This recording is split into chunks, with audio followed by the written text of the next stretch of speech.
Go, go. Hey everybody, how you doing? I am Dr. Alicia with Coaching with Dr. Alicia, and today we are going to talk about voting. Why do we vote against ourselves? And to join me in this discussion, I have my esteemed colleagues here. I have Dr. Cris and Dr. Buster. Those are my two favorite PhDs in the world.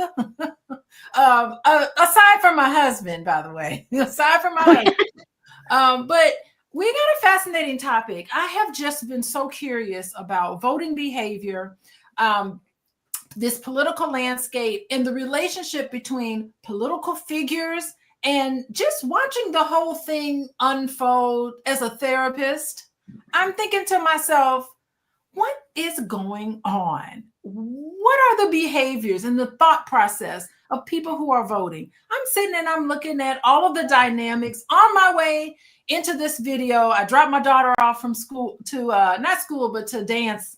I'm listening to NPR. There's already fighting going on between our elect president and his so-called cabinet. He's firing people and bringing people in, and it's all this chaos and dynamic that's already starting. And we haven't even hit inauguration. January 20th, Martin Luther King Day is inauguration day. We do have a new president. There's already drama happening, and we haven't even had this thing get started. So I'm sitting here trying to find out the psychology behind this. What does this mean for America? What is it going to mean for us as Black folks? And what can we look at? And I'm sitting here scratching my head, but I don't need to scratch my head any further. I do have Dr. Buster here. Y'all check him out on Facebook, Buster Ogbuagu. Go to his Facebook page, follow him on Facebook, because every day, every second of the day, he's posting all of his thoughts about politics, because he is a professor and he teaches policy at my university, or his university, our university. He teaches policy. So he is very well knowledgeable on what's happening here. And then I got my real good bestie over here, Dr. Cris, and she's got two PhDs. She has a PhD in psychology, clinical psychology, and she has a PhD in industrial organizational psychology. So she knows about what's happening, the dynamics of big picture things that's happening. And so I contacted them immediately and I said, what is going on? Why do we vote against ourselves? So I don't want to keep y'all going, but hey, wait, how you doing in the chat? I'm looking at everybody in the chat. Why don't y'all answer the question? I'm going to ask my panelists, why do we vote against ourselves? But I want to know everybody here in the chat. Hey, Big Wise, how you doing? Hey, Ray Coleman. Bad choices to vote either way. See, this is interesting. We're becoming apathetic about the voting process. Dennis, much love for you, Dennis. Hey, Miss China Doll, how you doing? These are some regular people in here. And wait, I just saw someone put the Pookie 25 wrote in here, for years you had told your followers not to vote. I never said not to vote. I don't know who that is. Who said that? But yes, Ace, Black Ace is here. Black Ace is saying the title, why we vote against ourselves, Kamala or Trump, don't misrepresent me, especially Kamala Imhoff Harris. I don't know what that means, but anyway. Oh, Pookie said my husband said not to vote. He did not say don't vote. Actually, let me tell you something. Dr. Boyce, me and him went together up the street and we voted together for me and him. And he's not up on politics like I am. So I filled out a ballot for him and gave it to him and said, these are the people you vote for. I had done the research, and we have some friends who are voting in local elections. And I had some friends, two of my really good, not good friends, but that I know pretty well. They were running for judge. And so we had some friends that were running. And so I had to make sure he got the right person on the ballot. So I don't know if he said don't vote, but it was before he met me. Okay, well, now that he's met me, he's now in the political process and we are now voting. But anyway, if you guys want to know when I go live, I think he's back there sending a text message out. But if you want to know when I go live, wait, let me pull this up. Lord, there's so many different pages to pull up. I gotta get it right. I don't want to get in trouble. Text the word love, LOVE, LOVE to 87948, and then you'll get messages on when we go live. Okay, so I'm bringing Dr. Buster back. So maybe I'll start with him. You guys, we did a show earlier, Dr. Buster and I. You'll find it if you search in the if you pan in the YouTubes, you'll be able to find a conversation that I had with Dr. Ogbuagu about the political process. And I still have more questions. It was just the tip of the iceberg. And I'm glad to bring him back because I've been talking about this paradox. The first time we talked about the paradox of the intolerance. When we tolerate intolerance, what ends up happening is that intolerance prevails. And so I want to bring him back because I want to dig more into this this paradox. And the recent paradox that we'll talk about today is, why do we vote against ourselves? Dr. Buster, you go first. What's going on with voters and why we vote against ourselves? Thank you, Dr. Alicia. I'm going to start with the Black community, and especially the issue of the Black community as it concerns gender across the board, male and female. The historical antecedents of slavery forced Black men out of their homes, and from there they were sold. Therefore, Black women have been holding half the sky for centuries. And they showed that in all elections, beginning with Clinton and the rest of them, and if Black women did not vote and drive the votes, many of these people would not have become what they are. They did that for Obama. They also did that for Biden. So what happened? If you remember Biden's primary, he was nearly out until South Carolina women made him the nominee. And the question we ask is, where were the men?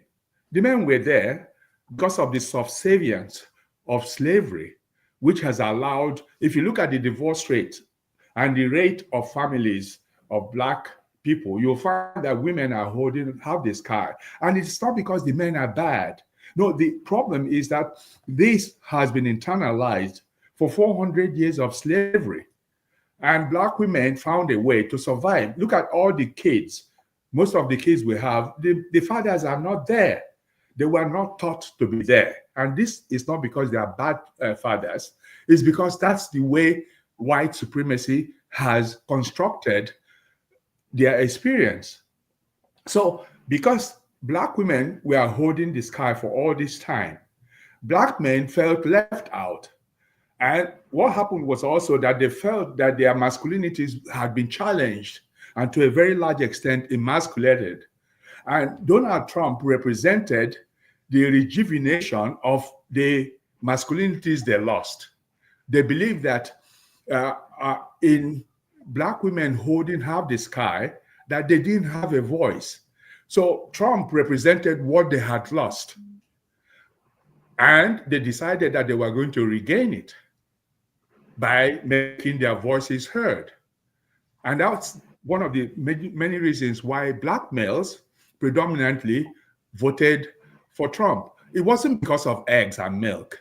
I'm sure they know very well that Donald Trump is a crook and he's a con man. He has no capacity to do anything because he doesn't control the global economy. And he can't call the shots on global economy because we are living in a global economy where what happens in China impacts upon how we live here. In the case of Latinos, it's about machismo, which is ingrained in their socialization process. So to this extent, even Latinos themselves voted against their own interest. So it's like a form of reclamation of what they believe was their lost penises, if I can put it that way. They were trying, that had been excised. They are trying for a way to suture it back into place. And Trump gave them the voice that they were looking for to tell Black women and Black Latinas, that we are still here. Unfortunately, Trump does not care. Trump is an equal opportunity victimizer. So it doesn't matter where you're coming from, so long as you are the means to his end, he is going to run you roughshod. Milk is not going to come down. Sugar is not going to come down. He's threatening tariff. Canada, it's the largest trading partner for US. Most of US oil comes from the sands of the oil sands in Alberta. Timber comes from here. There are many things that come from here, and Canadians do not talk much. If Trump slaps a 25% tariff on them, Canada is going to retaliate. So essentially speaking, Black men and Latino men were looking for their voice, which they felt that were subdued. Remember that for all these 400 years, Black women have held their own. Yes. Look at all the people we know. You can see who raised them. They were Black women. They walked from the West Indies, where immigration was led by women as domestic servants, to the Philippines. You find that it's all women. So to that extent, Black men who had the same fragilities as whites believed that Trump was going to bring back their voice, which had been attenuated by the successes of women. Go to universities, look at the enrollment for women. Juxtapose that with the enrollment for men. Therefore, Black men and other people, all men are receiving less education than women. Yes. And women have become strong voices. So Black people were like, what? A Black woman is going to be president? And he's going to take away my machismo. So they preferred that it was a Black male who victimized, a white male that victimized them, because that's what they have been used to for 400 years. Domestic violence occurs in Black families because when we Black men go out there, the people who hire us, who supervise us, are white, and they have power. We don't talk back. We bring it back home. What I have told all my students is, when my supervisor insults me in the office, I will insult him right back, because I'm not going to take it back to my wife as an internalized misaggression. But most of what we have done as Black people is that we have internalized white rage and white hate, and then we bring it back home. So anybody that represents what diminishes our masculinities, we go crazy. Woo!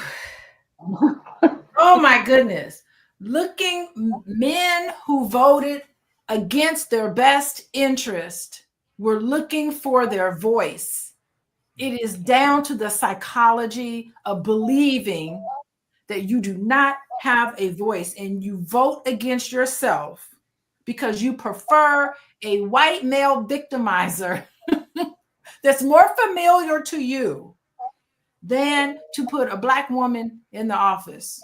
Yeah, because you can say, hey, he was a man after all. But if a woman beats you, you're like, you mean a woman beat me? It's your manhood. Yeah. Okay, Dr. Cris, it's your turn. Answer the question. I'm taking notes here. What's going on?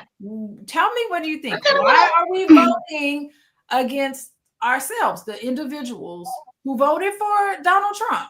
Yes, I do. I think Kamala Harris is a good choice. Look, we have this question. Do you think Kamala Harris is a good choice over someone who has been a convicted criminal? But let's see, Dr. Cris, take this on. What say you?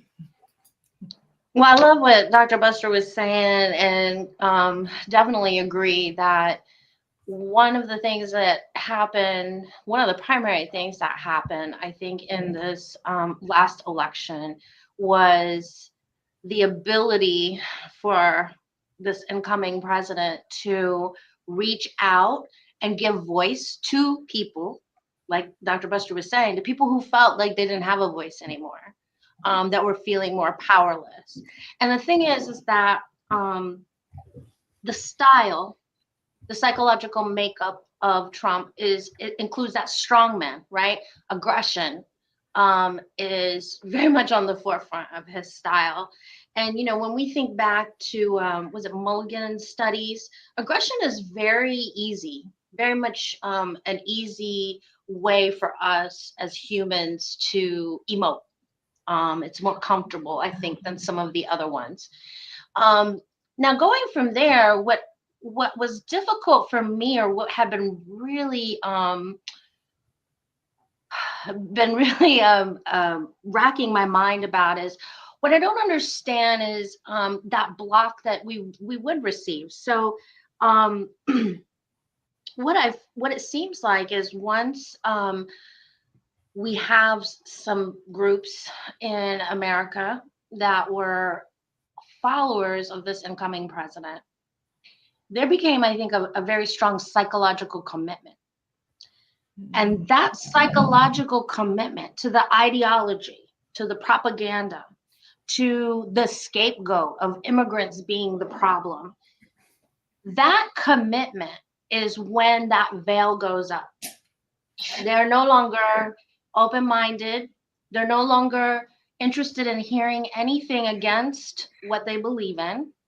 And mind you, for some people, their values and beliefs may have changed, but regardless, that's where their defense mechanisms come in.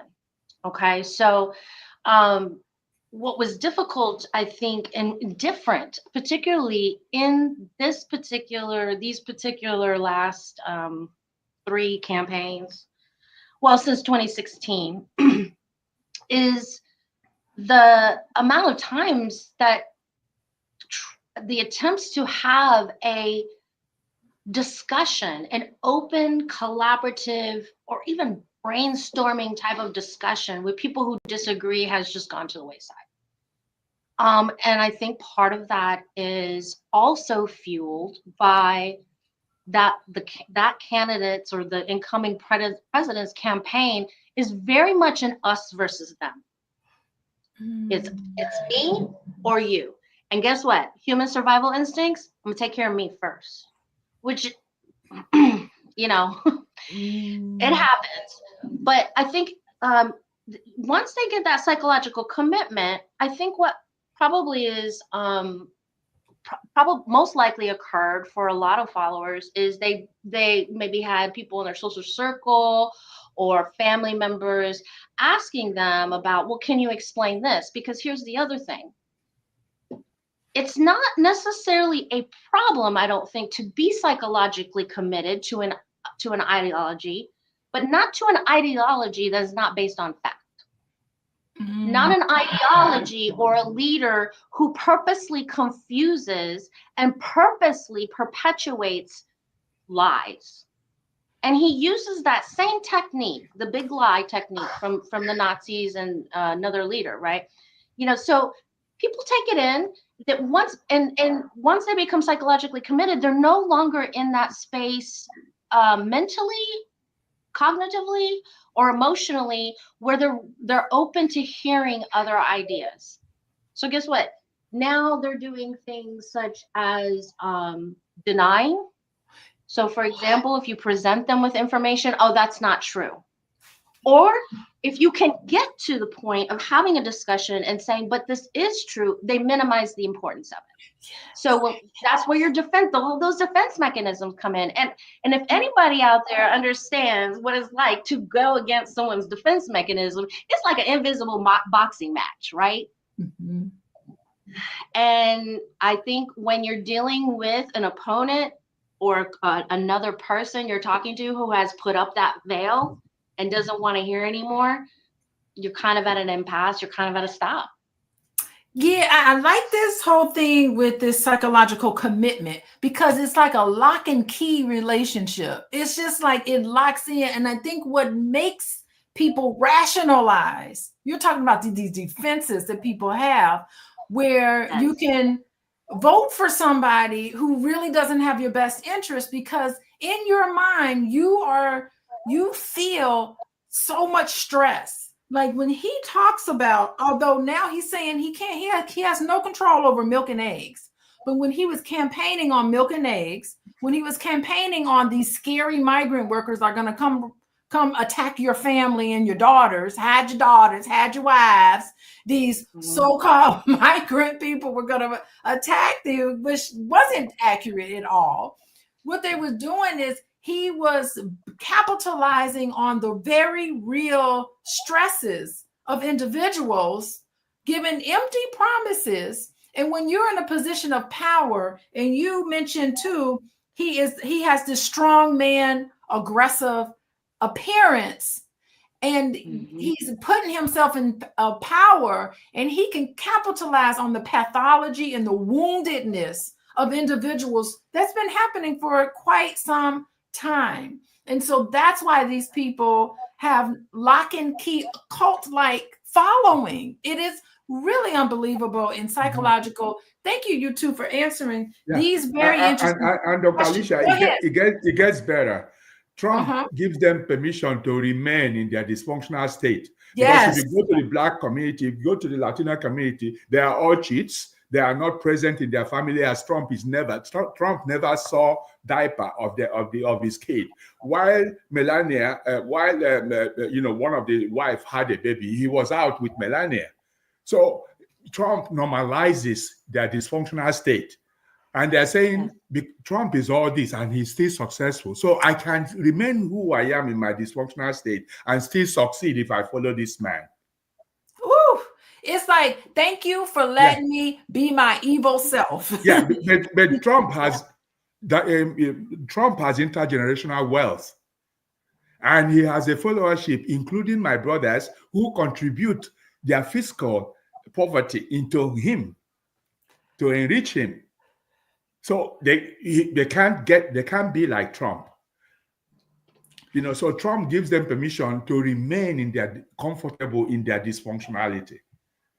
If you go to Atlanta, the rate of Black males who have contracted HIV, who are bisexual, is high. They are in apparently committed family marriage relationship, but they are outside, which is the same thing that Trump does. Therefore, Trump has given them the permission to normalize their dysfunctional state and mainstream it.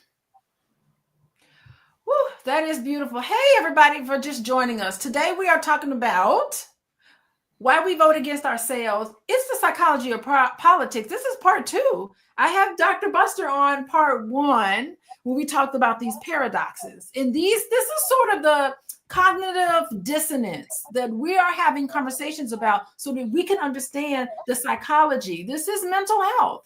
Did you hear Dr. Cris talk about how you have these rationalizations and these defenses that come up for you? It causes internal strife because psychologically that someone who has committed crimes, who has said some of the things that they've said about women, about individuals who are in poverty, have absolutely no empathy for anybody.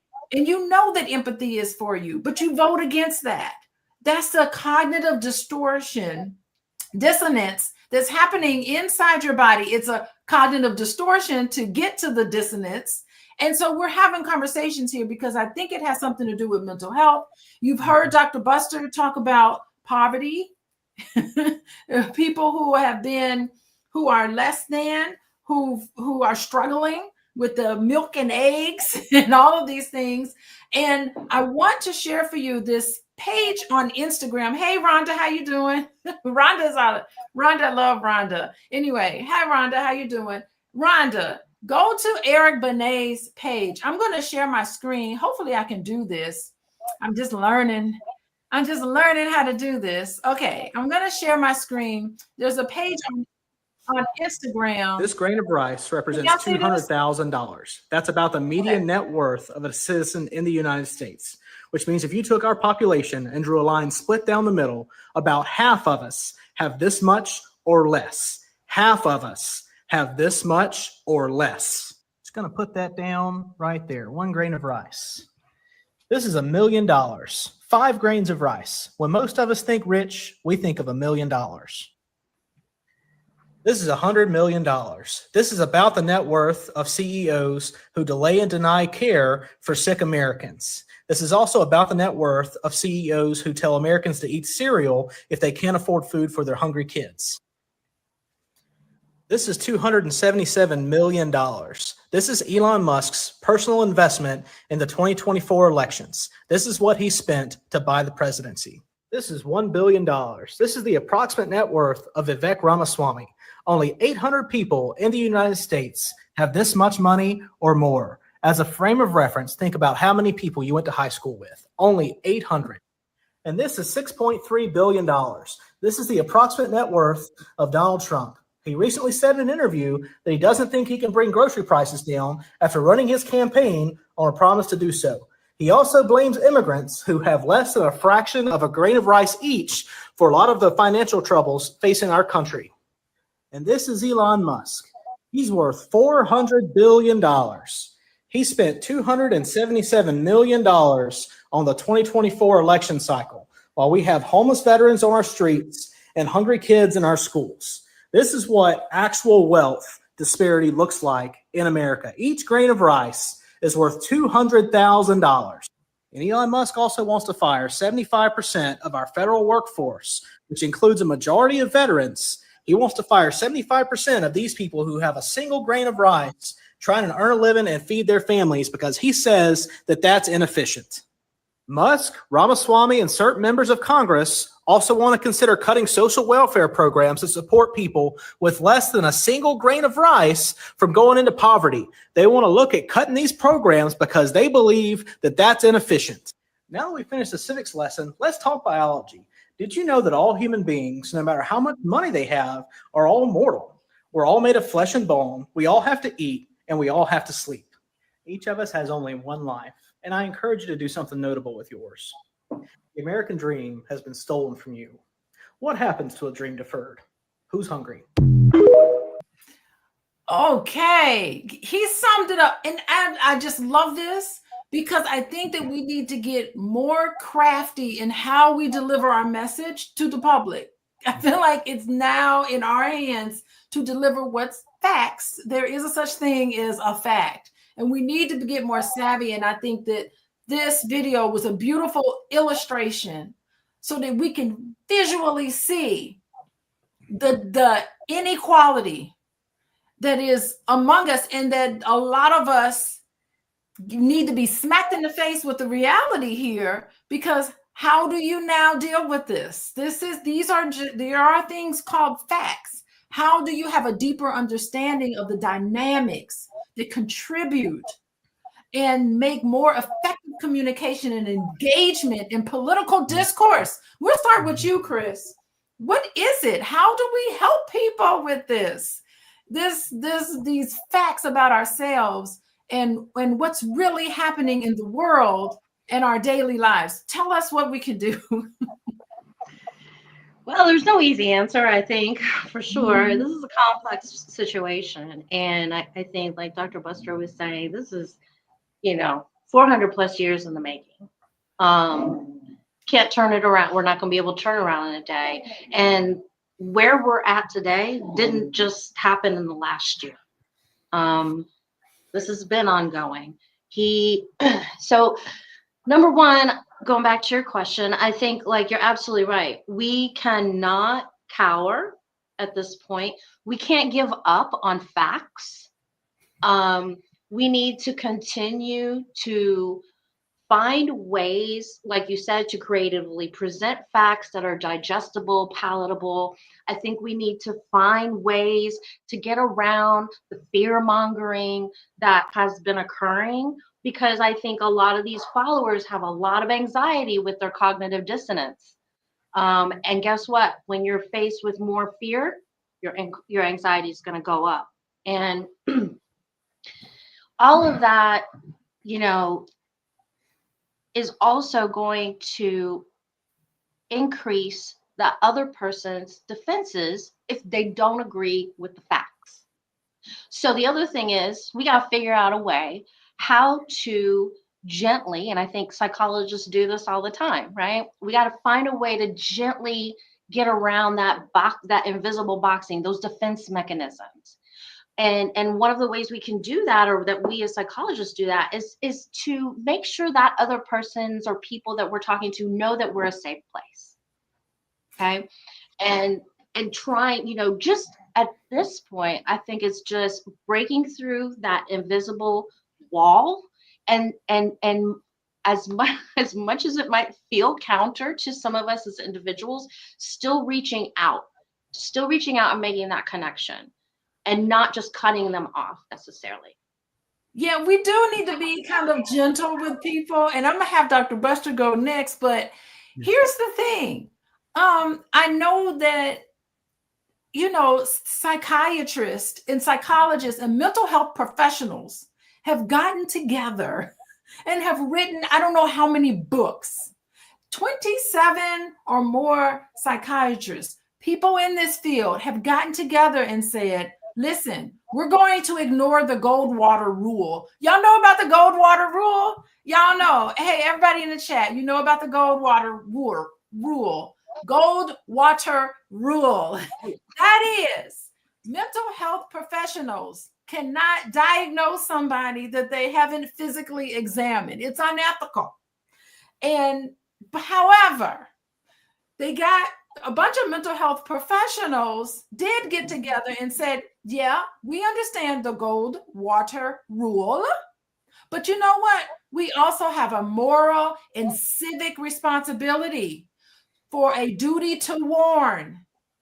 America supersedes professional neutrality, that as therapists, we can't be neutral anymore. We have to explore, because we think, I guess I can include myself in we think we have a duty to warn, because we can do what's called purpose of sampling. Y'all familiar? This is statistics.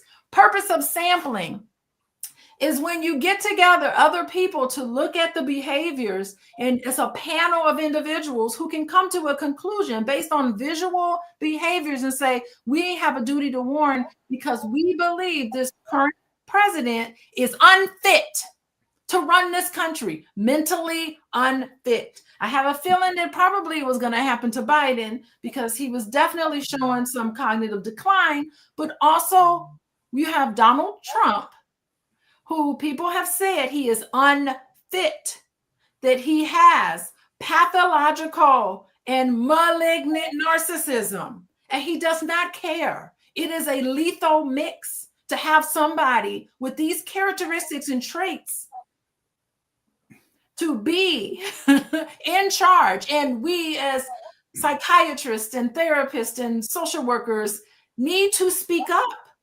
because it's madness. We have to save America people, or at least talk about what we see, the trauma that people could have experienced under the Trump administration, to the cult-like characteristics of his followers. It's unprecedented. The mental health consequences for our nation and beyond. Let me stop. Hey, everybody. I want Dr. Buster to take this up, because I know he's got something to say about this. Thank you. You're talking about how can we get back on track. Yeah, when you have a high fever, it breaks. Trump is going to assume office in the hallowed grounds where he doesn't belong in 2024. Milk is not going to go down. Dogs are not going to be eaten. Eggs are not going to come down. If they do come down, it's because of the programs that were established before him, which takes time. It's like a data. Most data we have today are from 2010 and 11, because it takes time for the data to be accumulated and used. So Black men are men in generally speaking. Nobody is coming after you. Women are not trying to humiliate you. Women are trying to work with you. They are not emasculating you because they are going to school, because they are becoming CEOs, because they are becoming doctors and nurses and psychologists, and you have refused to better your life. It's not their responsibility to grow you. You have your own responsibility to grow yourself, because there is no white savior for you.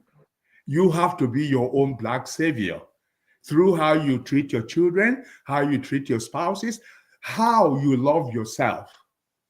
You can't love somebody else when you don't love yourself, because it doesn't work. And I have news for you. Women are going to grow, and they're going to grow exponentially, and they're going to be in charge of a lot of things. And you think that by dismissing Kamala Harris, you've dismissed women. I have news for you. There are more women who look like Kamala Harris than you will ever think of, and they are coming. So all you can do now is better yourself. The fever will break in 2025, and then perhaps you'll come out of your trances. Somebody had asked me the question, was Kamala Harris better? The only good politician is a dead one. However, if you juxtapose Kamala Harris and Donald Trump, it's like night and day. Kamala Harris is not a DEI. Kamala Harris is an accomplished woman, never mind race. She was an attorney general of the biggest state in the United States. Canada is about 40 million, about the same size as California, and Kamala Harris was its attorney general. Kamala Harris was also elected a senator and served. Kamala Harris became a vice president. So she is not a DEI, she's an accomplished woman, and there are many millions of Kamala Harris who are coming. And remember that this is the only country you have. Many of us are are transnational. I'm Nigerian, I'm Canadian, I'm an American. If I choose to go live in Australia today, they will give me my papers. I was a colonial subject under the British Empire. If I choose to go live in England, I will get my papers in short order. But most of you do not have another country you call your own. To mortgage it to people who have not your interest. I tell my students, I did 3 degrees here. I did 2 in Nigeria. It cost me $28,000 to do a bachelor's, a master's, and a PhD in Canada. When I was a cleaner in 1993, I was paid $13 an hour. 1993, today you are fighting, the minimum wage is still $7.25.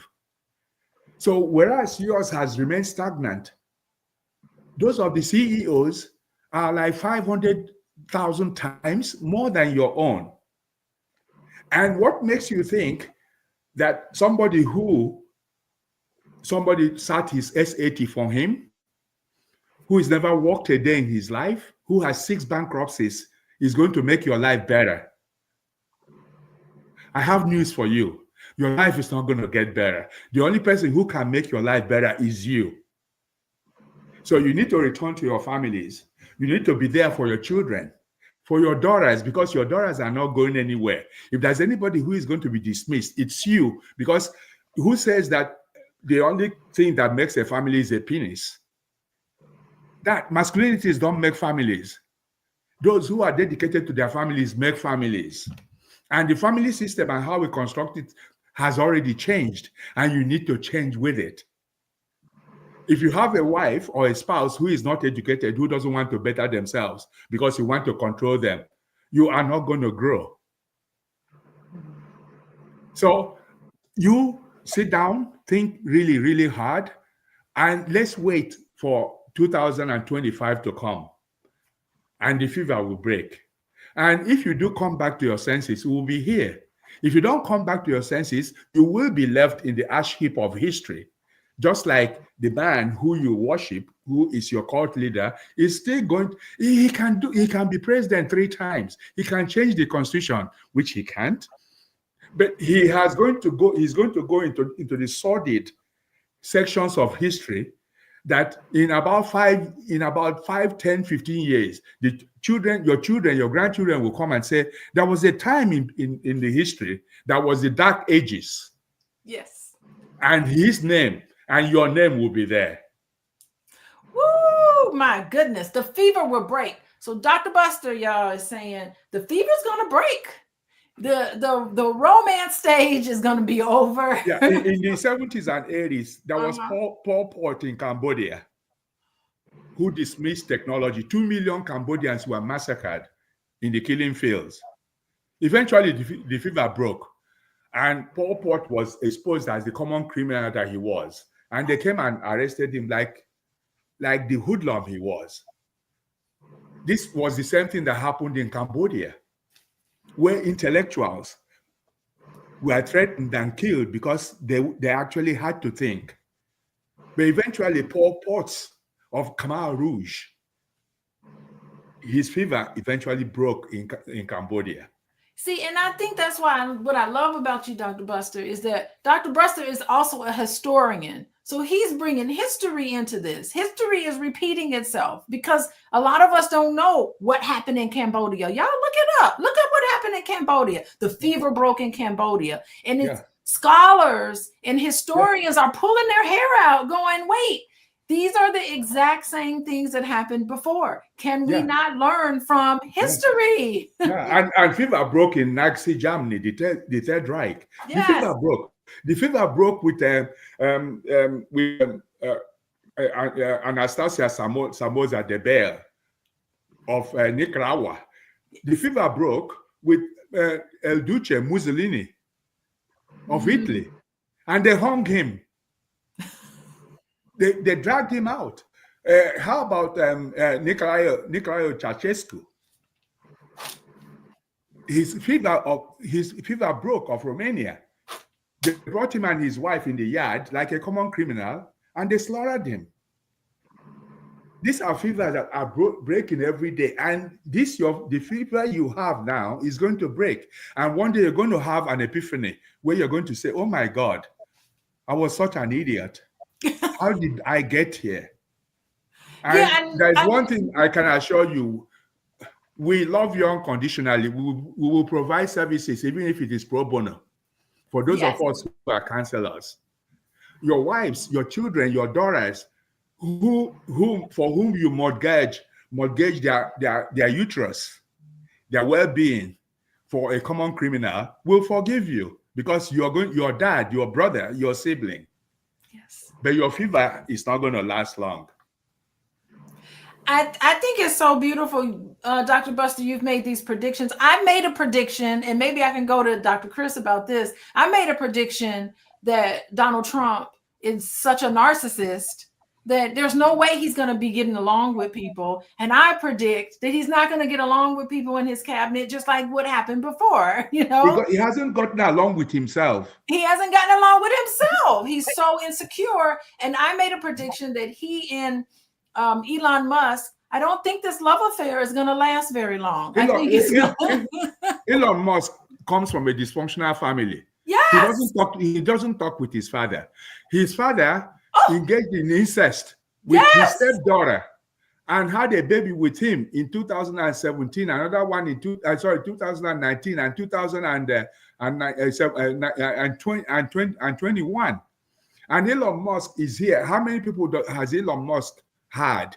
How many children does he have? Elon Musk is grieving one of his children who is a transgender. Yes. That's why he named his Twitter X unknown. So Elon Musk is grieving and he's trying to fight what his child is. Yes. And will become the canon fodder for him. And that's why he named Twitter X unknown, because he is grieving the loss of the child. And he can afford to pump over $200 million to buy the presidency so he can change time. You can't change time. Time is going to change you. Yes, $277 million. Yes. Just for a friend. He had to purchase a friend. Yes. And Elon Musk did not stay in America as a legal resident. That's right. Yep. Yes. So yeah, his father is an incestuous idiot. The stepdaughter that he impregnated was 4 years old when he married the mother. Wow. And raised this child, and then so you can show me, and what of this picture is of Elon Musk is different from Donald Trump's. If Donald Trump had a way, he would have sex with the daughter, and he's fantasized those. Okay, let's go on, Dr. Cris. What's your prediction here? Give a prediction, because I gave my prediction. Dr. Buster gave his prediction. Tell us, based on we don't know for sure, right? But we're intelligent. We can read the tea leaves, right? Tell us, what's your prediction? What do you have to say about this, Dr. Cris? Well, I will say, I have a little more hope talking today with you guys. So thank you very much for having me. I think unless or until the fever breaks, as you and Dr. Buster were talking about, I think we're in a very critical time period where we may lose our democracy. And I'm not trying to fearmonger. I'm not trying to exaggerate. The reality is, I heard on one of the documentaries, Plato, long time ago, made that prediction that democracies will ultimately become autocracies. And when you look around the globe, the number of countries that are democratic are decreasing. And for those foreign countries that are our opponents and have a different way of life that they want to be upheld, they want to destroy democracy. And they definitely have had a hand in getting us here through this disinformation, through our social media and so forth. So, I want to be hopeful. I definitely am eager to see when that fever breaks. I think, again, once it does, then I think we can find I do think that we can find our way back to a stronger democracy, a stronger country, back to the days where, even though there was people on different sides of the aisle, there were still collaborations happening. We certainly didn't come from a perfect place. Okay. We were nowhere near perfect before now. I mean, I would think our democracy was really more of it in teenage years, if anything, or maybe young adult. And it's, I think something, when you think about how the last 50 years have been pretty non-conflictual for the American people, for the most part, we had 9/11 and so forth. We've had a couple things here and there, but in terms of like a world war, we haven't had that. And I think some of our newer generations, understandably so, may have been taking for granted the democracy, and that it's not a given, it's earned, it's worked towards. Thank you, Cris. Yeah, I'm sitting here. I have something Go to ahead. add. The only time this country can come back is when its democracy dies. Because you can never learn until, it's like somebody who is addicted or an alcoholic. You have to hit rock bottom. Before now, you have what we call catharsis.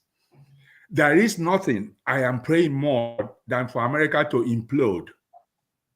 Because women and Black women have held half the sky forever, working on the fragility to strengthen it.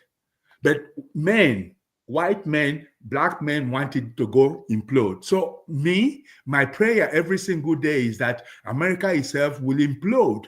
So it can, like a phoenix, if it chooses, rise from the ashes. Because only when it implodes, only when will all the people who, in the first instance, created this bomb can be exposed for who they are and put on the shelf of forgotten history.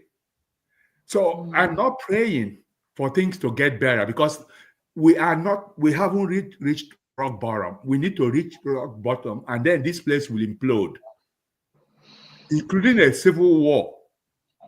Whatever it is, That's the only time we can now begin to rise. Without it, nobody's going to learn anything. Rising from the ashes. Listen, what did Seeley say in The Color Purple? What did Seeley say? You don't do right by me.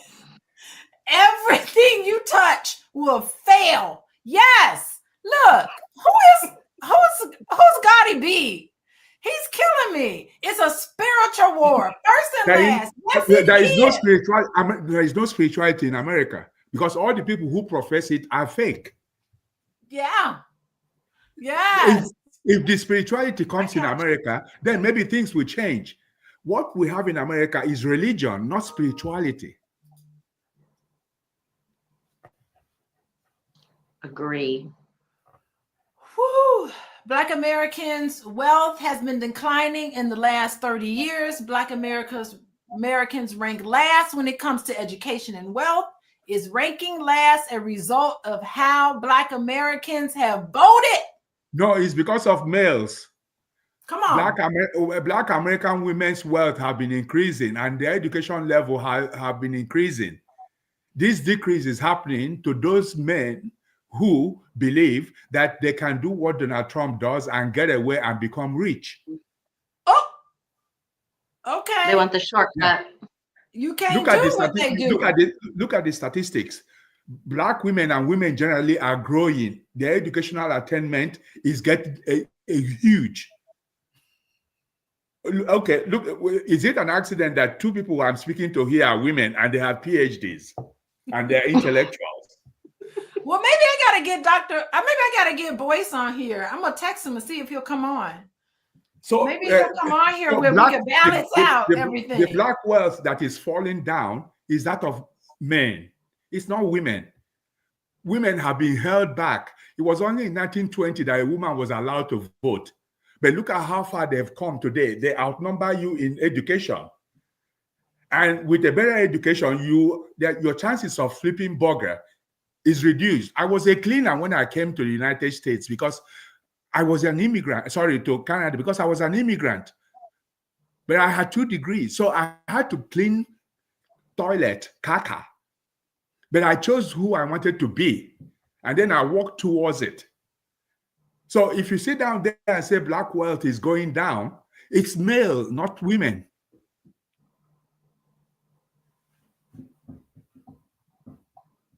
And it doesn't matter what black men do, they can never become Donald Trump. Donald Trump, his father gave him, your father did not, the only legacy your dad left you was a mallet and an axe to cut wood and vases to draw water for the white man. You will now make a choice whether you want to keep being a hewer of wood and drawer of water, or you are going to lift yourself. If you choose, if you think that there is going to be a white savior, you are wasting your time. Your daughters are coming and they are going to be armed with this education and this intellectual property that they are accumulating that you are not a part of. And by the time you know it, you are going to be relevant. I want to respond to the Gaudy B. He's engaged. How you doing? It says women do better in USA than other countries. What? What is this? Listen, United States is the only developed nation where women have no. Oh, here's my husband. Hey, babe, how you doing? United States is the only country where women have no maternity leave. If you care so much about women's reproductive rights, give us paid maternity leave. I've had 3 children and I had to go to work and teach a class at a university with my boobs leaking milk because I had to work. Buster was there with me. I babysat my grandchildren for 3 years because their mother had to go to work after 12 weeks of having two babies. No pay. I had to take off. I had no pay. No pay. In Canada here is a minimum of 20 months with pay. In Nigeria, which you call primitive, is 1 year with full pay. And then don't even talk about the Scandinavian countries, Norway, Sweden, Finland, and the rest of them. Please, let me tell you, my good friend did. She taught at a university. Her name is Jill. She taught at a university in where was it? Australia.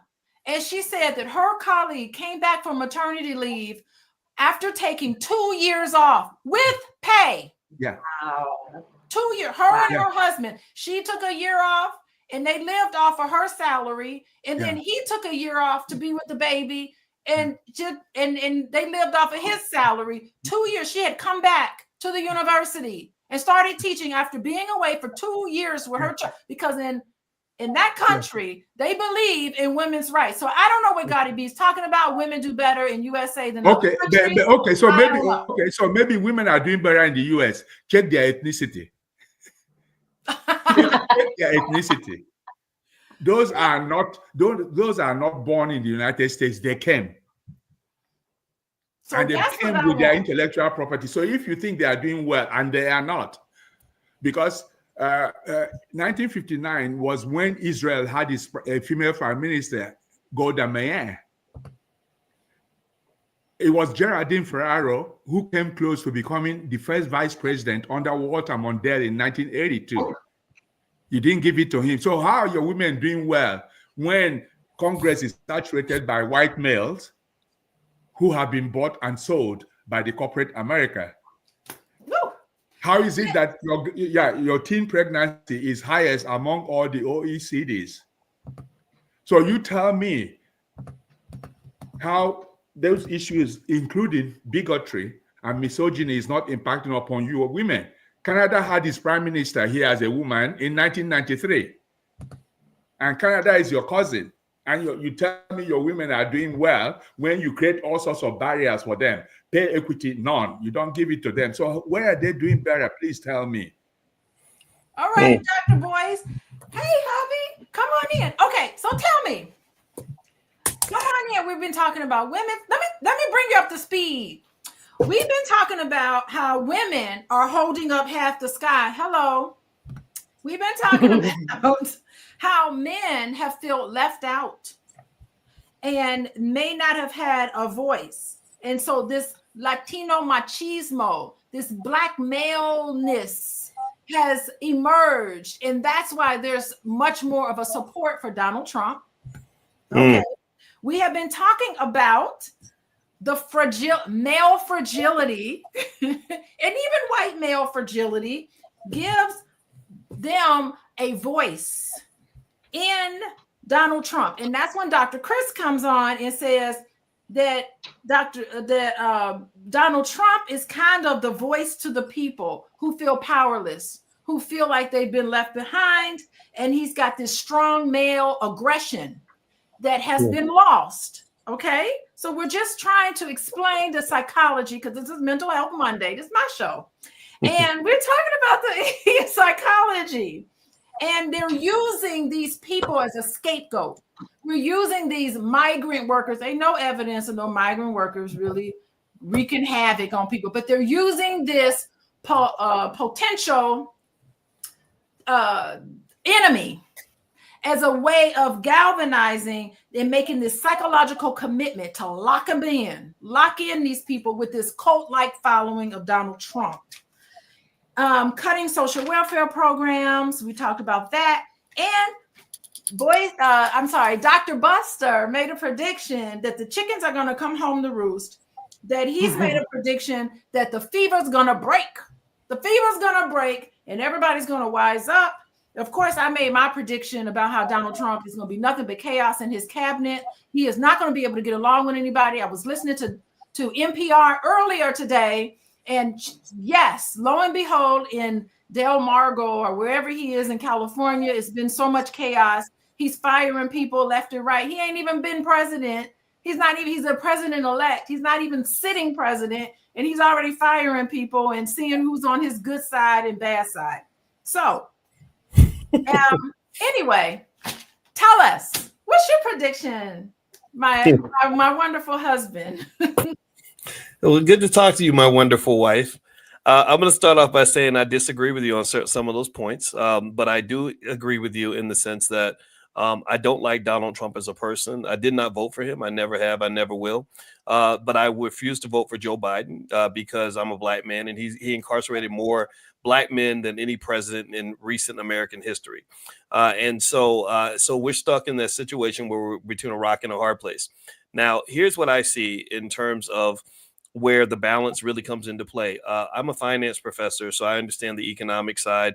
Most of the people I studied with and worked with at Syracuse were conservative white males, and there's a tremendous bias there, a lot of racism, a lot of entitlement. And you're right, you know, there's a scapegoating of poor people in America. I don't think that we treat our poor very well. You know, when you have somebody like Elon Musk with as much money as he's got, basically saying that the reason for our economic problems is the people who get the least amount of money. That's kind of crazy. You know, this man's sitting on $500 billion and he's looking at the welfare recipient saying, you need to give some of your money back. I think that's kind of crazy. But what I will say also from a social standpoint is that when I sat there, I used to be a Democrat, and I can tell you most of the people that I know who either became Republicans or just said, I'm not going to be a Democrat anymore, which makes them accuse you of being a Republican because they felt like they owned the black community. So when you say, I'm a black man, I don't want to vote for you anymore, they say, oh, you're a Republican, you're a Trump supporter. And then you say, well, I didn't vote for Trump. They said, no, but you might as well be a Trump supporter because your vote belonged to us. You were supposed to give us our vote because Diddy told you to vote or die, and you didn't listen to Diddy. And, you know, and it's like, no, you're not, that bullshit is not going to work with me. I'm going to do what I want. I'm a free American. Now, here's the problem with that, obviously, is that you do have some men, and I speak about black men, for example, because I talked to a lot of them who used to be Democrats who felt that they were left behind by the Democratic Party. They felt that everything that was thrown at them was not in their best interest. It wasn't stuff that, you know, when I talk to people that live in Chicago, you know, you have individuals that would be, they might consider elite, the wealthy, the college professors who say, oh, this immigration thing's a myth. But they're like, no, but they just took a school in our neighborhood and they filled it up with people that didn't live here last week. So something's going on. And I talked to those people, you know, grassroots working class in Chicago who are like, no, this is real. This is really happening in our neighborhoods. You know, wealthy people, you're not seeing it, but we're seeing it. So I kind of feel like there's just a lack of balance in this country. Now, to specifically, I'm gonna lay on a couple of specific points so we can make sure we agree because you my wife and I ain't trying to fight with my wife today. Because y'all can see she got more energy than me. She'll kick me in my ass. But one thing I will say is that I do agree with you that America is biased heavily toward the wealthy. In fact, we have more robber barons in our society than we had even 100 years ago with the Carnegies and the Rockefellers and all that. Elon Musk is the king of the robber barons. And that's because your government started leaning too much on money and the capitalists took over the government, basically. The drug dealers are running the police station now, and it's not going to be good for the future of this country. The second thing I'm going to say for sure is that when you were talking about women's rights and what we're doing for families, when I think about mothers and women and things like that, I'm thinking about, you know, things like childcare and you know, stuff like that. And if you look at most indicators, from what I've seen, you guys are the experts on this, but from what I've seen, the United States lags behind all the other industrialized countries when it comes to having pro-family policies in the office. So it's unfortunate, right? Because a lot of women have to make a choice. Well, do I want to be a mom or do I want to be successful at my job? And I don't think women should have to make that choice. My daughter just moved to Denmark, and when she gets sick, she takes a day off. When her son, my grandson, when he got sick and had to go to the doctor for many days in a row, they said, okay, just come back when you can, and it's fine, right? In the United States, it wouldn't be a similar situation. She would not only have a massive medical bill, but she'd probably take penalties on her job. So not only would they take your money on the front end, but they reduce your ability to make money on the back end. None of those things happened to her in Denmark, but they definitely would have happened here. So that's where I definitely can say that we agree. But I can tell you the Democrats are the reason Trump is in office, and I think they need to acknowledge that. I'm done. Thank you for I agree. I'm not a Democrat. I'm a Canadian. I'm a liberal. Died in the war. So neither the Democrats nor the Republicans, you know, are exemplary for me. But the issue is that if you look at all the social welfare programs from Social Security to the last, it was created by the Democrats. So they have, to that extent, the Democrats approximate what a country that provides for its people means. Infant mortality rates in the United States is higher than in Cuba. If that makes sense to you, and you tell me you're family oriented, there is nothing about family oriented. You're only interested in women being pregnant and having the baby, and after that, you don't care. But the essential thing is this. Yes, I agree that the Democratic Party needs to implode. It needs to implode so it can reform itself, because it has the ideals. Whenever we have Republicans in party, we lose programs. I'm a social worker. I see people who sleep on the streets. I see those who are dying from addiction and opioid addiction, including those who voted for Trump. They should be in prison. But no, they are no longer in prison because they are white people. Remember when crack cocaine invaded the Black community, they sent all of them to prison. Now we actually see them as people who have a mental health issue, and we treat them because predominantly they are white. And this is how this place works. So as far as I'm concerned, to this extent, unless America's fever breaks, like I said, we can't fix it unless it's broke. It needs to break. And the only time it breaks, and I was just sharing with the rest of my colleagues, the government in Canada here is planning to give families that earn $150,000 or less some money to help with feeding their children. And they are going to put a moratorium on taxes until February. That is what families look like, essentially speaking. If you have identical twin kids, and you have one in Chicago and the other one in Windsor or Toronto, that one in Windsor will live 4 or 5 years longer than the one in Chicago, because the system is designed to destroy you. America is the most stressful place on the planet, and I have been around. So I'm not sure how you guys survive it, because I paid $28,000 for a bachelor's, a master's, and a PhD only in Canada. And here now, if I fall sick, I call the ambulance because I'm in Canada, and they will take me to the hospital and they will treat me, and I won't get a bill. But you have $824 billion you're going to give to contractors to go kill people in other lands, and your children are not surviving.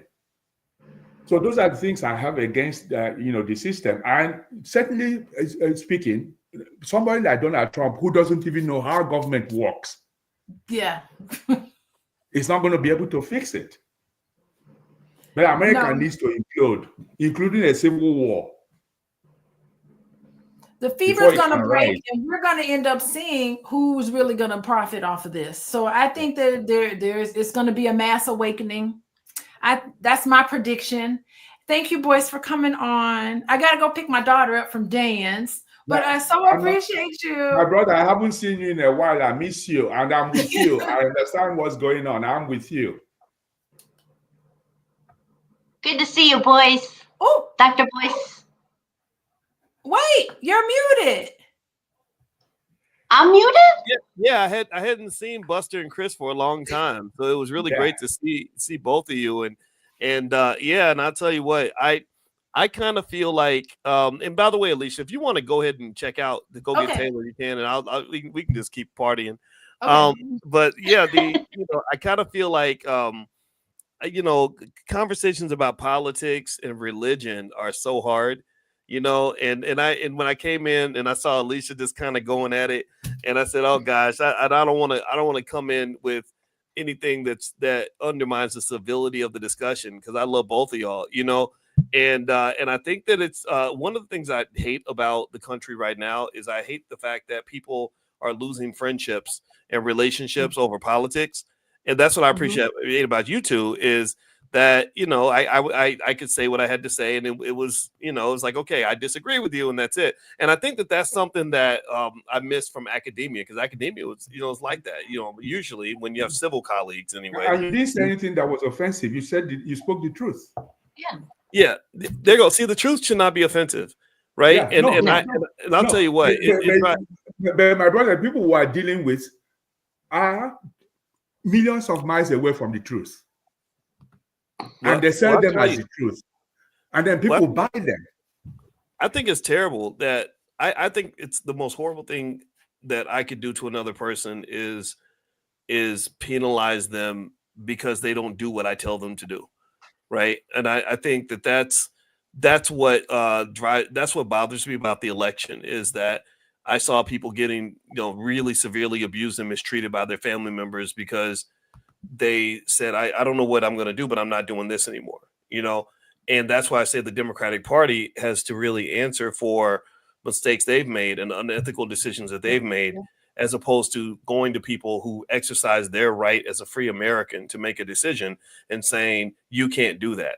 And that's what I feel they've done to the Black community for a long time is any of my Black friends who just, have a different opinion, there's like a type of oppression. It's like another type of voter suppression that doesn't get discussed as much, but I'm not a fan of any of that. I believe it's just like religion. I don't understand why people fight and kill each other over religion because that's your religion. It's not mine, right? Your belief, not mine.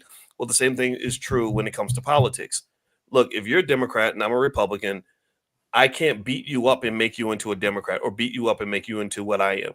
Right. Instead, maybe I can try to persuade you. Maybe I can say, hey, maybe our party can be a little more inclusive so you don't feel so left behind.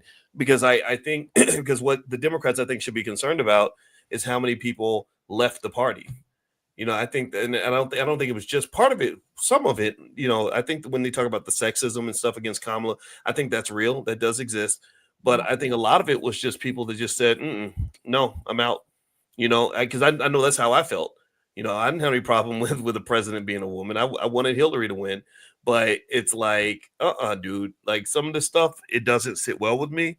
And if losing an election is a price you're going to have to pay to get it right, then so be it. I'll hold my nose, deal with 4 years of Trump, and hope that you show up with something better next time.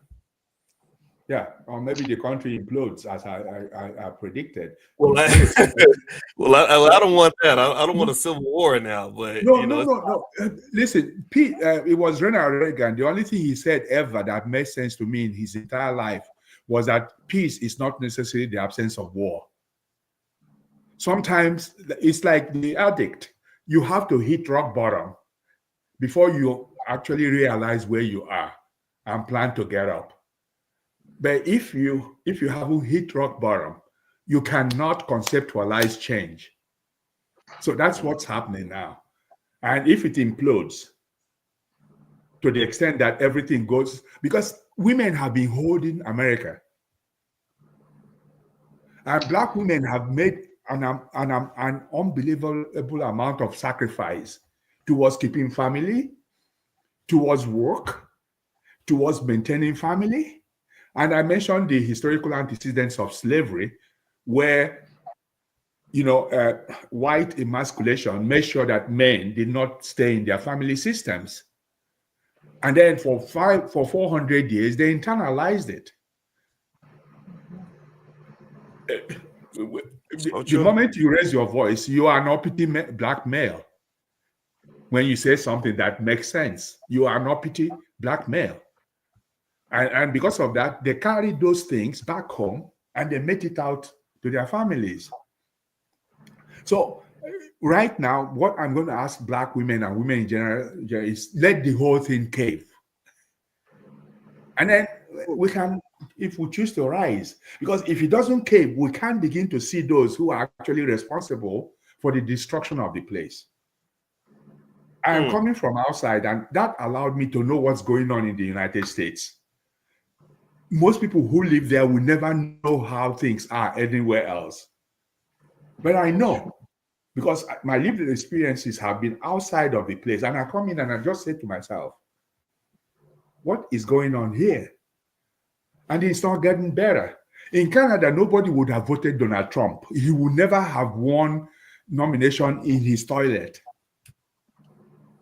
When Bush Jr. was elected the second time, in Canada here, we're like, what is wrong with our cousins? The only way we were able to see that is because we are outside and we've seen other places where things work. And I was sharing with them, that I had 3 degrees here from McGill University and Ivy League University, and 28,000 was my tuition. So if I had come to the United States first, I probably wouldn't have been able to even have another degree because I couldn't have afforded it. And because there is no generational wealth, guess what is happening? Black boys and girls don't have the opportunity to pay 30,000 that is paid every year in my university. And I think and I think, Buster, that generational wealth issue, and I put that some of that in the hands of the Democrats. There have been times where the Democrats controlled all 3 branches of Congress and they did nothing for Black wealth. Black generational wealth remained flat or went down. And I think that's what people are upset about. They're just like, well, you're not giving us more of an opportunity. Look at Roe versus Wade. If Biden had codified it, we wouldn't have had this issue. Now we're asking him to codify voting rights before he dies. Because what happens in the United States is that the Democrats play footsie. They want to be seen as gentle. And then they tread softly. And then the Republicans come with a bulldozer. And what they do is they alienate. If Trump were not in the equation this last election, I would not have voted Democrats. And I wouldn't have voted Republican because I am not a Democrat, but I will never ever be a Republican. Yeah. I can look at what is happening. Look at what is happening in Gaza. 46,000 people have been massacred, and we're still giving weapons to a criminal. I think that there's an overcommitment to capitalism, which is really at the root of all the problems. A lot of the problems in Democrat and Republican parties. Yeah, right. They've been sold. In exchange for money, the Food and Drug Administration is basically allowing the food industry to kill us. There's a lot of cancer and everything from food we're eating here that should be banned, that's banned in other countries. We don't educate our kids properly because I guess kids don't pay taxes or there's no money in it. We don't. Insulin is $25-$30 over the counter here in the pharmacy. Yeah. When you look at the thing that happened with the United Healthcare CEO and the fact that millions of people were cheering when he took that guy out, and like Chris Rock said, he said sometimes drug dealers get shot. He said I feel bad for the man's family. He said, but sometimes drug dealers get shot, and it's and so you can just keep going down the list, and even the thing with the weapons is atrocious. The idea that we will make a deal to fund another country's war just so they can take that money and spend it with our arms dealers. That's about as sinister and horrible as you can get, and real people are being killed for this. So I do agree with you. I think that the reckoning is coming. I don't know what it's going to look like, but I can tell you as a person who's I guess I would be considered an expert on capitalism or whatever, is I would say that this is the wrong way to apply any of this. It makes you very anti-capitalist. I'm not pro-capitalism. I believe in owning businesses. I believe in financial security. I believe in all those things, but capitalism, the way it's applied to America, but nobody says you can't run capitalism. Basically, raw greed, and it's inhumane in the 80s, and it hasn't gotten any better. So it looks like my signal was going out. Chris, did you have something to say before we finish up? Because I actually got to get back to it too. Chris is sitting there quietly. I think both of you have made some great points. I'm coming in less looking at, the Democrats versus the Republicans, because I think I've thought for a long time, we need to move away from just these two parties. I think where we're at now probably gives rise to the fact that just having those two parties doesn't give voice or representation to everybody in this country. That being said, I think that so where I'm really focused on or have a lot of concern about is breaking through that wall that is preventing us from moving forward or progressing with healthy discussions, healthy brainstorming, being focused on the same goal. And the misinformation that occurs because of social media these days and because of foreign countries impacting or working with those analogs that are set up, it has created a division, even I think beyond Republican and Democrats. And we are literally having a situation where we are no longer working off of the same facts and the same truth. And what this candidate or what this incoming president has done, for sure, whether you like him or not, he has destructed what truth and facts are. And he's done it since he started in 2016, if not earlier.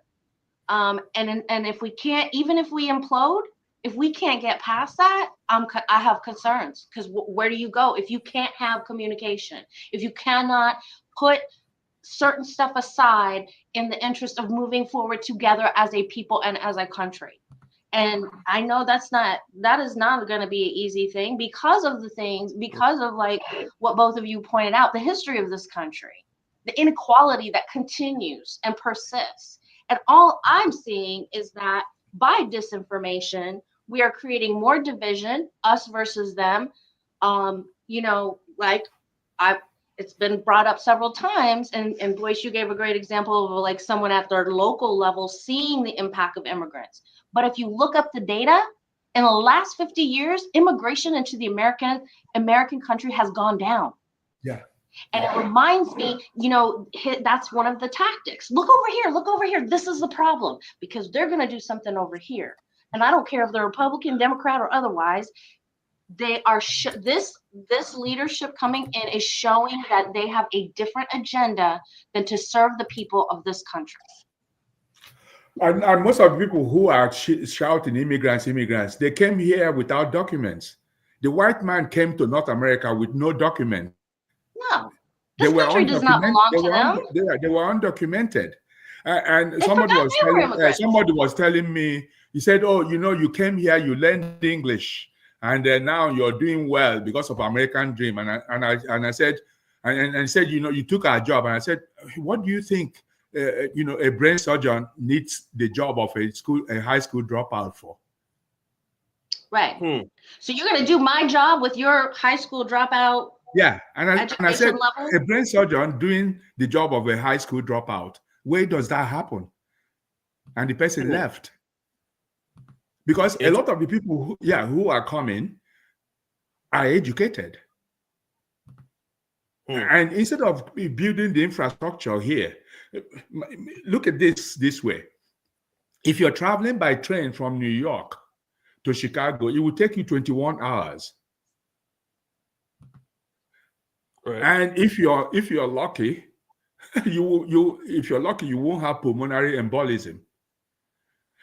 The same distance from Beijing to Shanghai is 4 hours by high-speed train. Wow. So we're busy here bickering for nothing, and our infrastructure is decaying, and we're becoming primitive. Yeah. Okay, now we are putting tariff on cheap EVs from China. Uh-huh. Where are ours? Where are EVs? Pardon me? You said, where are our EVs? Yeah, it's a monopoly. Yeah. We are putting tariff on EVs because if we let it go, we will have EVs and it will be cheap. Do you remember that just a few years ago, cars assembled in North America, when you go to buy, you will pay extra for air conditioning. You will pay extra for power window. And I'm telling you, this was about maybe 2002, 2003. What happened when Hyundai shipped its vehicles with all of this as standard? If you went to a car dealer in 2001, 2002, they will ask you whether you need air conditioning in your car. And if you needed, you paid extra. They ask you whether you want to wind your glasses or use power window. Power window will cost you more. All these places are capitalist. Canada is a capitalist society, but its capitalism has a human face. The pharmaceutical companies, all of them are in Sweden. That's where they came from. Novartis, you name them, and Germany. But they have free healthcare. Right. Insulin. Yep. If you go to a pharmacy here, behind me here, it's $25, $30 over the counter.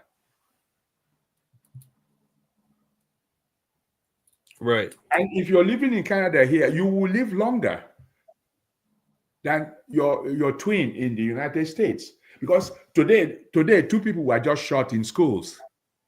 Canadian kids don't go to school thinking somebody's going to kill them. They don't do drills here. Yeah. I mean, I think that there's a myth of American exceptionalism, right? There's a myth that we are the best country in the world. You know, I can tell you my daughter moved out of the country because she was traumatized by all the school shootings. She lived in Denver, and just, you know, every year there was always incidents and stuff like that. And you are right. I think that what happened in America is that because we vilified words like socialism, we don't want to hear anything about what they're doing in Europe. You know, because they don't even know what socialism or communism. They don't know what it means. Right. And the thing is that I don't even think you have to be a socialist or a communist to just simply say maybe you should make laws that support the people, that actually improve their quality of life. I saw in Singapore, they were wondering why people in Singapore have a life expectancy that's so much longer than the United States. And they said it's easy. We incentivize people to exercise. We incentivize them to eat healthy food. And then they also said that we give a tax credit for people that live within a certain range of their parents. So you have aging parents. Those aging parents are going to have, you know, better care. Someone's going to care about them, right? As opposed to like leaving town so they can all go to work. And these are simple measures that could easily be implemented. But whenever it happens, there's a capitalist energy that blocks it, almost like the financial devil, where like Michelle Obama, when she came in and she tried to encourage healthy eating, and the food industry is like, oh, we want to help the first lady in her campaign.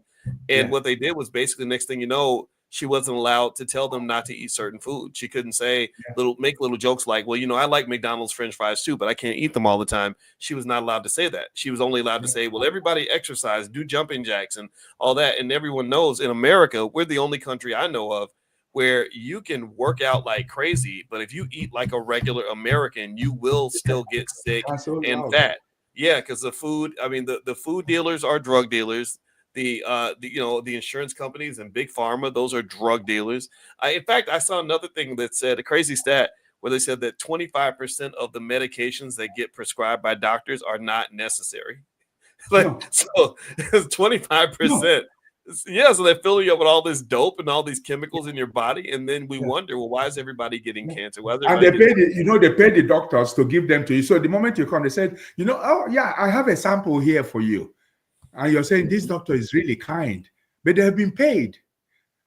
Yeah. You know, my first shock when I moved to the US in 2008 was I had a hacking cough that wasn't going away, and it wasn't really bad, but I just wanted to figure out how the system works. So I went to a Walgreens to see an on-call doctor or practitioner, and the first thing she told me is, "I'm going to put you on antibiotics." So, and I said, how many have you drunk yourself? Because I came to Canada here in 1993. I have done 1 or 2 procedures. Nobody gave me antibiotics. I didn't drink a single antibiotics. And I lived here for 20-something years before I came to the US. No doctor prescribes antibiotics to you here. So wait, you said no one prescribes antibiotics here? No, here I'm in Canada now. Oh, you're in Canada now. Okay. Yeah, it's the last thing they'll give to you, but that's the first thing they give to you because it's also patient driven. Yeah. You know, my daughter is a physician. The moment she sees a patient, the first thing they say, put me on antibiotics. And she's like, this is not for antibiotics. And she said they are going away dissatisfied. Wow. And he said, Dad, I'm not going to give them antibiotics if they don't need it. Right. Yeah, and that's not, you know, I'm really utterly shocked by how quick we are to take a drug or, you know, or prescribe a pill for something that could have easily been prevented or something that could be look at fixed. what is happening with Ozempic. Yeah. Now it's becoming a drug dealing thing. Yep. That's Chris, what you up to? Wait, y'all letting Chris talk? Yes, Chris, they let me talk. Yeah, I asked Chris to talk. The man who got their voices silenced, so they feel like they got to vote for Trump. Now they got to They let me talk. Now they got to shut down what we saying. I'm just kidding. What y'all up to? What y'all doing? Oh, nothing. I'm gonna let y'all finish it. Your professor. My brother and I, we are kind of agent provocateur. You know, they got the same birthday. Y'all got the same birthday. Yeah, we push the envelopes. Yeah, we are agent provocateurs. You know, when Trump was elected. Well, I got to get out of here, guys. So I just want to say goodbye to everybody. Well, let's say goodbye. Goodbye, everybody. I love you, my brother. Bye. Love you too. Merry Christmas. Happy holidays. Same to you. Same to you. Okay, I'm saying bye, y'all make it I don't know how my to end behalf, this. How do I end the stream? I don't know. I'm just saying goodbye. Goodbye. All right. And by the way, you should tell everybody what your website is and where they can follow you. Can y'all follow me on Instagram? I'm trying to get 10,000 followers. Plus, you'll learn great things on Instagram. There we go. And Chris and Buster, do they have any social media that or ways for people to get in touch with them? I think follow Dr. Buster on you gotta follow Dr. Buster on Facebook because he is killing it on Facebook. There's my Instagram right there. But you gotta follow Dr. Buster Ogbuagu. Hold on. Y'all see his name. Follow him on Facebook because he is constantly posting about politics. And so if you want to know what's happening with politics and the right way to think, as far as I'm concerned, go to his page on Facebook. And then Dr. Cris, where can people find you? Through you, Dr. Alicia, for right now. Yes. Y'all want to work with Dr. Cris. She's got 2 PhDs. Go to Coaching with Dr. Alicia and put her name in there, and I'll hook y'all up with Dr. Cris. Same thing with Dr. Buster, too. I can't hear anything you're saying. Oh, no. You can't hear me? Can y'all hear me? I can. I can hear you. You can hear me? Okay. All right. I'll see y'all next Monday, though. Peace out. All right. Have a good night, everybody. Bye. See you later. Bye-bye.